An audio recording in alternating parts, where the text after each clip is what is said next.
The National Electrical Code does not explicitly specify whether the ground wire for a transformer secondary must be connected directly to the neutral ground tap or via a neutral terminal strip. However, it does provide some general guidelines. NEC Section 250.24 B states that grounding conductors shall be connected to the equipment or system frame or enclosure where practicable.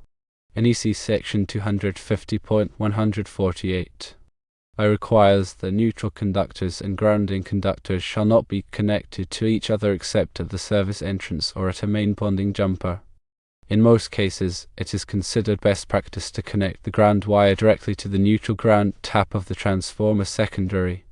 This ensures a low impedance path for fault currents and prevents potential voltage rise on the neutral due to unbalanced loads.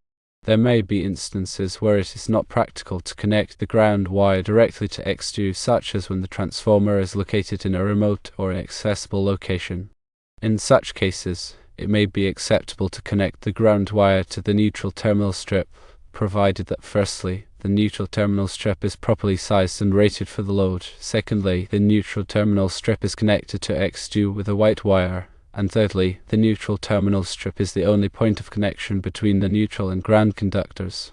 While the NEC does not explicitly require a direct connection from the ground bar to X2, it is strongly recommended for most applications. If a neutral terminal strip is used, it should be properly sized and rated, and serve as the only point of connection between neutral and ground conductors.